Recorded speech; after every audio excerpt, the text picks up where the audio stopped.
Pwede mo makahiram ng kaserola? Dalawa?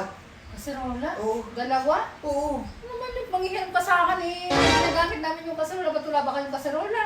Kaserola lang, manghihiram ka pa. Yabang na yabang mo lagi eh. Maalis kayo ng mga asawa mo, napakain kayo sa labas. Yayabang kayo. So, pag nag-aaway nga pala kayo, naririnig ko, nagpapaltukan kayo ng mga kaldero. Ay, siguro nabasag na yung kaserola nyo, no? Lagi kayo nagpapaltukan ng kaserola, pagka nag-aaway kayo. Tapos sigawan.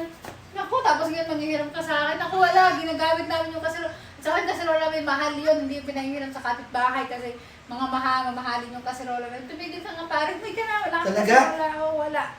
Nangihiram lang naman ako ng Wala nga, wala. Umuwi ka na, wala kami. Mari, nangihiram lang ako ng kaserola. Dalawang kaserola. Hindi ko papahiram yung kaserola Paglalagyan namin. ko kasi ng ulam. Oy, kahit na, hindi ko pahiram yung kaserola namin kasi yun eh. Mamahalin yung kaserola, papahiram ko lang sa'yo. Baka basagin nyo lang ng asawa mo pag nag-aaway kayo, binabasag nyo.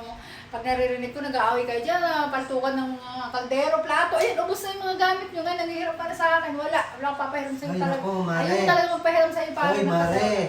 Kaya ako nangihiram. Lalagyan ko nga ng ulam.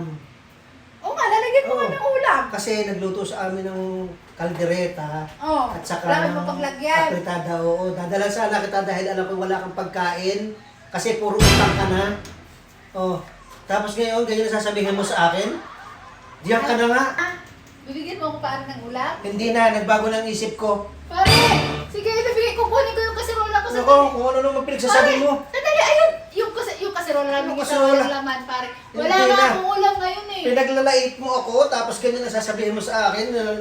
Ikaw na nga ang bibigyan kung ano naman pinagsasabi mo sa akin. Ano ka? Pare, Akala mo, napakarangya mo, wala kang ulam dyan. Wala kang makain kasi puro utang ka. oo nga pare, Oh. yung kaserola ko Oh. isa walang laman. Utang ka ng utang, tapos kung ano pinagsasabi, kaserola lang, ipagdadamot mo sa akin, eh, hindi ko naman kailangan yung kaserola. Ay, sorry. Kaya ako hinihiram yun, lalagyan ko ng pang-ulam para sa'yo. Ay, Eh, tapos ganyan ka, hindi na, nagbago ng isip ko, bahala ka sa buhay mo. sorry na pare. Oh, sorry, hindi na. Pare, halika sa malaw. Eh, hindi. Nandun yung kaserola ko. Malait mo ako kung ano Andun yung sabi mo sa andun akin. yung kaserola ko, isa Akala walang mo, laman. napakarangya mo, wala ka namang ulam. Ikaw na nga ang bibigyan. Naku, tumigil ka. Pare, sorry na. Ikaw na ang pagmanasakitan, bahala ka sa buhay mo.